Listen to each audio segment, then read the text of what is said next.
Meanwhile, for the first time in more than 200 years, experts have begun the process of restoring the tomb in Jerusalem where it is believed Jesus of Nazareth was buried. This marble slab has covered for centuries what many Christians believe is the tomb of Christ. In a world hungry for truth, a team of clever researchers armed with modern tools and ancient texts uncovered a secret from the past: the exact place where Jesus was said to rest. Their discovery was not a sudden revelation, but a careful assembly of clues, reminiscent of a detective piecing together a puzzle in an old mystery tale. Venturing into the dimly lit ancient tomb within the renowned Church of the Holy Sepulchre in Jerusalem, they found not just relics, but a connection bridging thousands of years, challenging the boundary between faith and tangible evidence. What does it mean for us today to uncover such profound links to our spiritual past? Join us in exploring this fascinating chapter of history, where belief and discovery intertwine, finally revealing Jesus' last resting place. In a time when people are always searching for truth, mixing a big scoop of doubt with curiosity, some smart folks using the latest gadgets and old writings claim they've figured out a huge mystery from the past: the exact spot where Jesus was laid to rest. This big find didn't come out of nowhere like a sudden bright idea from above, but was pieced together bit by bit, kind of like solving a puzzle in a mystery movie. Picture this: a brave bunch of researchers stepping into the dark old tomb hidden inside the famous Church of the Holy Sepulchre in Jerusalem. What they stumbled upon wasn't just a pile of old stuff, but a story that links today's world with thousands of years ago, making us question the line between what we believe and what we can actually prove. This story feels like it's straight out of an adventure novel, mixing the chase for historical facts with beliefs and old tales. At the heart of it is Helena, the mother of Constantine, the big boss of Rome, who said yes to Christianity. Around the year 326 or so, Helena took a major trip to the Holy Land, not just for sightseeing, but to dive deep into her faith and dig up some history. Helena wasn't born with a silver spoon. Stories say she might have started life as a stable keeper or running an inn. But she climbed the ladder to stand by her son, Constantine, making a big splash in the history of Christianity and later getting the status of a saint. Her mission in Jerusalem? To find the cross Jesus was crucified on. Her search led her to what people believed was Jesus' tomb, right under a temple dedicated to another god, showing just how places can change hats from one religion to another over time. The Church of the Holy Sepulchre, where this tomb is a big deal in the Christian world, standing tall through a lot of ups and downs over centuries. It's like a beacon of faith. The tomb got a marble cover in 1555 to keep it safe, and in 2016 it was opened up again for some fix-up work. This was a huge deal, letting scientists and church leaders peek into one of the most holy spots for Christians. The fix-up was super careful, highlighting how important this place is not just for believers, but for history and getting along between different faiths. Helena didn't just stop with finding the tomb and the true cross. She went on to kickstart several Christian sites and got herself remembered on coins and in stories. Her bones are kept safe in the Vatican, and pieces of her story are scattered across Europe. There's even a tale that makes her out to be a princess from Britain, though that's more storybook than history book. But it shows how much impact she's had on culture and faith.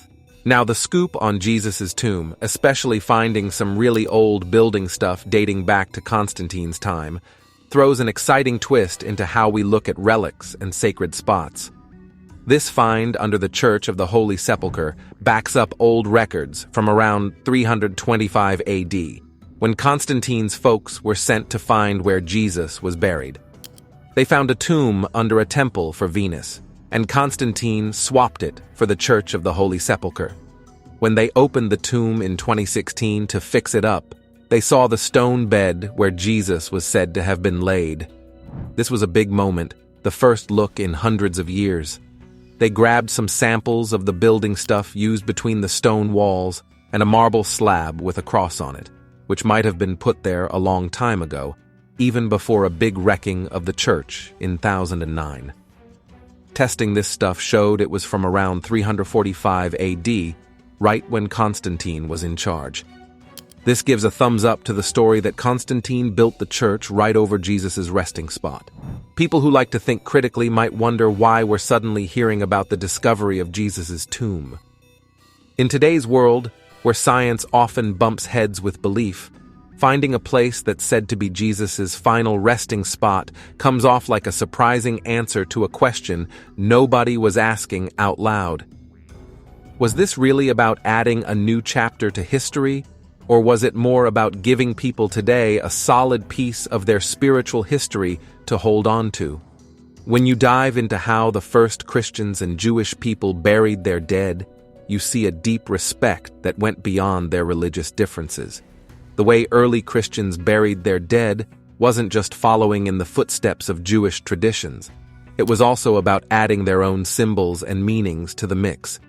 For example, Christians would have a special ceremony, similar to today's funeral mass, which was their way of remembering Jesus' sacrifice for the person who had passed away. This was different from other religions back then because Christians really focused on how sacred the human body was, thanks to their strong belief in coming back to life after death. Jewish funeral traditions also showed a lot of respect for the person who died. They made sure to bury the body quickly as a sign of honor and duty, which Christianity also picked up and made its own. This rush to bury the dead properly was tied to their belief that the body should be respected and taken care of while it waits for its chance to come back to life. Both Jews and Christians shared this hope for a future where they'd wake up again, shaping how they said goodbye to their loved ones. Adopting these burial traditions, early Christians made sure to lay their dead in a way that looked forward to coming back to life, even positioning the bodies to face east, where they believed Jesus would return. The use of underground burial places by Christians, called catacombs, was a way of showing that death was just a short sleep before waking up again. This belief turned burying someone into an act of faith, hoping for a future resurrection like planting seeds for later growth. On the flip side, Jewish customs included using special boxes for bones after the body had decomposed, showing their commitment to treating the deceased with care and dignity. This practice underlined the community's role in taking care of funerals and their deep respect for the dead, seen in how carefully they handled the body and followed specific rules during the burial. So, looking back at these old ways of doing things makes us think about today's world, too. It pushes us to think about where faith fits in a world that loves evidence and facts. The story of finding Jesus' tomb isn't just about digging through dirt. It's about digging into what we believe. This tomb, with all its history and spiritual importance, is like a story that asks tough questions about faith, the need for proof, and the stories we tell to connect what we can see with what we believe in our hearts. Next, we dig into secrets under a famous church, finding new insights into old stories and how we connect to them. The endless search for Jesus' tomb. In a story that feels like it's straight out of a movie, a brave team of scientists set off on an adventure that would make even Indiana Jones jealous. Their mission?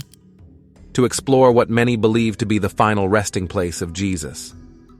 This wasn't just a regular dig in the dirt. It was a high-profile project, with everyone's eyes on Antonio Moropoulou and his team. They weren't looking for gold or ancient treasures, but the excitement around their work was just as intense as if they were. As they dug into the building, carefully taking out pieces of old mortar as if they were uncovering long-lost secrets, they used a special technique called radiocarbon dating. This method is like talking to the past, asking the tiny pieces of mortar to tell their age-old stories. They wanted to peel back the layers of time stuck in the mortar, hoping to hear the echoes of history that had been quiet for so long. What they found wasn't just an interesting fact for history books. It was a story so mixed up with belief and doubt that it felt like watching a drama unfold on stage. They discovered that the mortar from what's thought to be Jesus' tomb dates back to when Constantine was in charge. Around 325 AD, Constantine, the first Christian leader of Rome, sent his people to Jerusalem to find where Jesus was buried. They were told it was under a temple for the goddess Venus. So, they tore down the temple and found a tomb carved out of rock. Then, Constantine had the Church of the Holy Sepulchre built right there.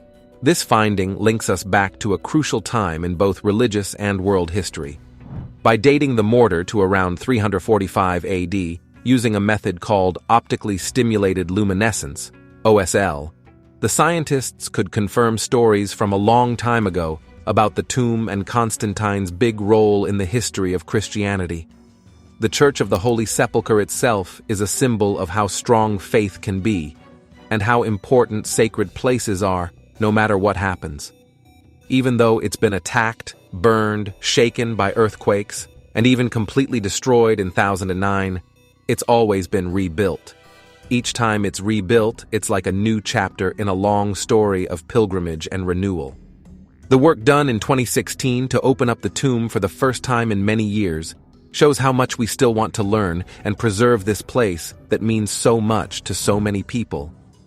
The ongoing work to learn more about the church's history, like trying to find parts of the original church Constantine built, is like peeling an onion. The floor of the church, put down in the 19th century, might even have pieces from Constantine's time. This search through the layers of history shows just how much more there is to learn about this special place and the generations of people who have looked after it. Nestled in the heart of Jerusalem's old city, the Church of the Holy Sepulchre is a beacon of faith and endurance, resonating with the prayers and footsteps of countless worshippers, warriors, and restorers over hundreds of years. This sacred place is celebrated by many as the scene of Jesus Christ's death, burial, and return to life, stitching together a vibrant narrative of religious devotion that has attracted both the faithful and the curious. Built by the Emperor Constantine the Great in the 300s, this church has stood firm against the rise and fall of mighty empires, surviving through moments of destruction and rebirth. It has been demolished and pieced back together multiple times, set ablaze by invaders in the 7th century, knocked down and then magnificently restored by crusaders in the 1100s, who added their own touch of majesty to its walls and arches. Even through the turmoil, the heart of the church, particularly the small building known as the Edicule that houses what is believed to be Jesus' grave, has withstood the tests of time and human conflict since those medieval reconstructions. The church's architecture is a patchwork of designs from different eras, from the time of Herod in the 1st century to the Byzantine period in the 11th century. This mixture of styles showcases this holy site's deep and complex history. What's more, the church is a place of unity and tension, shared by 6 Christian traditions: Greek Orthodox, Armenian Apostolic, Roman Catholic, Coptic, Syriac, and Ethiopian, each taking care of the church through an agreement made in the 19th century. This sharing arrangement highlights the church's profound religious importance and the careful balance of care among the different faiths. Within the church's walls, visitors are greeted by chapels and sacred spots that narrate the final chapters of Jesus' life, from his crucifixion to his burial. It includes significant sites like the Chapel of Adam and the Rock of Golgotha, believed to be the location of Jesus' crucifixion. The church also encompasses the last few stations of the Via Dolorosa, the path Jesus walked on his way to his crucifixion, marking critical points of his passion. The church isn't just a place for prayer. It's a treasure trove for historians and archaeologists who are eager to dig into its past and uncover more about its long history. Recent efforts to fix and study the church aim to keep this ancient site standing strong, inviting awe and reverence from those who explore its sacred spaces. The recent work to date the material used to seal the tomb's entrance opened up a new chapter from the 11th century in the church's long history. This discovery did more than highlight the building's physical resilience. It underscored the enduring spirit of those dedicated to preserving this holy site through the ages. this reconstruction work didn't just fix up the building. It breathed new life into a place deeply intertwined with the essence of religious belief. Next up, a tomb discovery that sparks lots of questions and excitement. The sacred quest for the Christ-named tomb. In a story that feels like it was pulled right from a movie, the discovery of the Talpiot family tomb grabbed headlines and sparked a whirlwind of speculation. Found in 1980 but only becoming widely known after a 2007 documentary by James Cameron, this archaeological site was thrust into the spotlight. The documentary suggested this tomb, located just a short distance from Jerusalem, might be where Jesus and his family were buried. Inside the tomb, archaeologists found boxes with names on them that sounded a lot like those from the Bible: Jesus, Mary, Joseph, and even a Judah said to be the son of Jesus, kicking off a storm of excitement and debate. The story of the Talpiot tomb begins with its discovery in a Jerusalem suburb. The documentary, titled The Lost Tomb of Jesus, threw out a bold idea. Could this be the resting place of Jesus of Nazareth and his family? Among the boxes or ossuaries found in the tomb, one had the name Mariamne e Mara, which some thought could mean Mary Magdalene, suggesting she might have been married to Jesus. They even talked about DNA results that couldn't find a family link between the Jesus son of Joseph box and the Mariamne e Mara one, stirring up more speculation about their relationship and the mention of a son named Judah. But many experts were quick to point out flaws in these claims, noting how common these names were back then and calling the documentary's suggestions a stretch. The Mariamne e Mara ossuary was especially interesting because its inscription was in Greek, not Aramaic like most of the others. This detail threw even more fuel on the fire of discussions about who exactly was buried in the Talpiot tomb. The lack of clear markers tying the family directly to regions outside of Judea only deepened the mystery surrounding the identities of those inside the tomb. Despite the excitement and mystery that the documentary stirred up, most scholars and experts have strongly disagreed with the idea that the Talpiot tomb has anything to do with Jesus and his family. They argue that there's just not enough evidence to back up such a claim, and many feel that the documentary twisted facts for the sake of drama. A big meeting of experts in 2008 mostly agreed that there wasn't any real proof linking this tomb to Jesus of Nazareth, with many saying the filmmakers were just trying to create a sensation. Across from Jerusalem's old part sits the Dominus Flevit Church on the Mount of Olives. It's a relatively new church built in the mid-1950s by Antonio Barlucci, an Italian architect known for his work. The church is shaped like a teardrop to remember the time Jesus wept for Jerusalem's future troubles, as told in the Bible. The design, including little jars for tears on the church's roof, beautifully captures Jesus' sadness. The ground where Dominus Flevit stands is full of history, going all the way back to ancient times. Before the current church, there was a Byzantine church, and during the times of the Crusades, there was a special place there to remember Jesus' weeping. Later, after Jerusalem changed hands, the original church made way for a mosque, until the Franciscans took over the land in the 1800s and eventually built the current church. Inside the church, there's a beautiful mosaic floor from the Byzantine era that shows off the area's rich agricultural history. This artwork, with its images of plants and flowers, gives us a peek into the everyday life of the time. The church also offers a stunning view of Jerusalem, designed so people look not towards the famous Dome of the Rock, but towards the Church of the Holy Sepulchre, underlining its religious message. Now let's uncover hidden stories in a special renovation project: the hidden secrets of a holy sanctuary. Wrapped in mystery and the kind of suspense you'd find in a movie, the renovation of the small structure inside the Church of the Holy Sepulchre, known as the Edicule, feels like it's straight out of a suspense novel. This project wasn't just about fixing up an old building, it was about diving into history through layers of fragile marble and a shaky foundation, all whispering stories of ancient prayers and the heavy passage of time. When the workers carefully removed pieces of marble to look inside a hidden chamber, they weren't just seeing old rocks. They were opening a new chapter in the long and mysterious history of a place many believe is incredibly sacred. Even though they didn't find any skeletons or dazzling treasures, the empty chamber still spoke volumes, adding yet another layer to Jerusalem's complex religious history. Then there's the Talpiot tomb, which people stumbled upon in 1980 while building in East Jerusalem.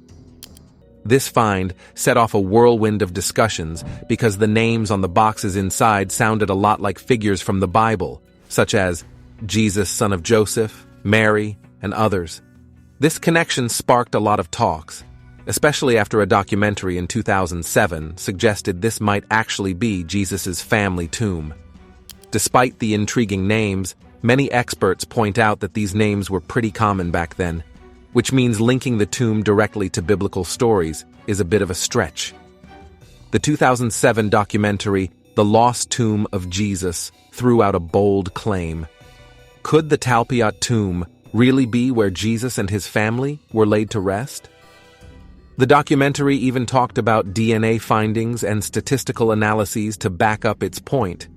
However, many scholars have pushed back against these claims, arguing that the evidence isn't strong enough to make such a direct connection. The controversy got even more intense after a gathering of experts in 2008, where most agreed that there just isn't enough proof to say for sure that this tomb belonged to Jesus and his family. In the middle of Jerusalem, you'll find the Dominus Flevit Church. Though it's not as old as some other places in the city, it has its own unique story. The church is shaped like a teardrop, a symbol of Jesus crying over the future of Jerusalem. This special design isn't just for show, it's a powerful reminder of a deep moment of sadness and compassion. The ground around Dominus Flevit is rich with history, hiding secrets from ancient times, including from the Canaanites and the Byzantine Empire. Each discovery here is like finding a piece of a huge puzzle, showing us a bit more about the people who once walked these lands. Dominus Flevit offers a stunning view of Jerusalem, acting as a window back in time. It gives visitors a chance to look out over the city, imagining it as it might have been centuries ago. This spot isn't just about what you can see today. It's about feeling connected to the past. But Dominus Flevit is just one piece of the puzzle. Jerusalem is filled with sacred sites, each with its own stories and mysteries. Places like the Western Wall and the Church of the Holy Sepulchre are like bright stars in the city's spiritual sky, each adding its voice to a grand tale of faith and history. Dominus Flevit stands out, not because it's the biggest or most famous, but because it captures a very human moment of sorrow. It reminds us that history is not just about kings and battles. It's about the real emotions and experiences that connect us through time. The tales surrounding these ancient texts mix fact with fiction, challenging us to sift through the layers of history and belief. Moving on, we see how ancient texts get preserved, combining careful research with curiosity, finding the truth in Christianity's earliest words. Exploring ancient religious documents like the Dead Sea Scrolls and the writings of the early church fathers opens up a fascinating world where commitment to preserving sacred texts meets a healthy dose of questioning. These ancient manuscripts have been meticulously maintained, highlighting the lengths to which people have gone to preserve the original messages and meanings of their sacred texts. The field of textual criticism involves a detailed examination of these old manuscripts and comparisons with earlier writings, shedding light on the transmission and preservation of texts like the New Testament over centuries. This detailed examination reveals various inaccuracies, allowing scholars to make educated guesses about the intentions behind the original texts. However, this task is far from simple. It demands an in-depth analysis of historical data and a nuanced interpretation of available evidence, casting a spotlight on the complex journey these religious documents have undertaken through the ages. For instance, the Dead Sea Scrolls, which encompass some of the oldest known biblical texts, were found hidden in caves near the Dead Sea. Their discovery provided scholars with precious insights into the past and the preservation of these texts over millennia, demonstrating the extraordinary measures taken to protect these writings and keep them true to their original versions. Similarly, the contributions of early church fathers are invaluable. Their writings, crafted by key figures in the early Christian church, offer a window into how Christian doctrine and interpretations evolved during the first few centuries following Jesus' era. They engaged with profound theological questions, interpreted biblical texts, and steered the church during its foundational years. Textual criticism plays a crucial role in reconstructing how the Bible as we know it came to be. By comparing various copies of the texts, experts can identify changes that may have occurred over time, whether accidentally or intentionally. This meticulous process ensures that modern translations of these sacred texts remain as faithful as possible to their original manuscripts. However, the task is complex. Variations in the texts can spark significant debate among scholars. Even minor differences in wording can alter the interpretation of passages, leading to diverse understandings of religious teachings. This underscores the importance of textual critics' work, as their efforts help to clarify the meanings and intentions behind these pivotal texts. The dedication of countless individuals over thousands of years to preserve and understand these ancient documents is a testament to their significance. This blend of scientific inquiry, faith, and detective work requires patience, extensive knowledge, and a profound respect for history. Diving into the narrative of Professor Bart Ehrman, known for his critical examination of the New Testament, we find a debate enriched by his observations of inconsistencies within the Gospel accounts, particularly regarding Jesus' resurrection. The Gospels, Matthew, Mark, Luke, and John, provide differing accounts of the empty tomb, raising important questions about the transmission of these stories, the writing of the Gospels, and the implications of these discrepancies for the reliability of these texts as historical documents. Ehrman and other scholars argue that these inconsistencies might influence our perception of the Gospel's reliability. However, some contend that these differences can be viewed as varying perspectives on the same events, akin to how eyewitnesses might recall an event differently. This suggests that each gospel writer may have tailored their narrative for specific audiences or purposes, leading to unique differences despite their shared stories. For instance, while Matthew emphasizes an angel to highlight the divine aspect of the resurrection, Mark introduces Salome to possibly underscore the wider community's role in the early Christian narrative. Luke, with its account of two men in dazzling attire, may seek to connect with Old Testament motifs or underscore the miraculous nature of the event, while John's detailed focus on Mary Magdalene perhaps aims to spotlight personal transformation and belief. After diving into ancient texts, we've uncovered alarming discrepancies. Did Jesus, a figure whose teachings have shaped centuries, truly walk the earth? And if so, where does he dwell now? Don't forget to like, subscribe, and share your insights below.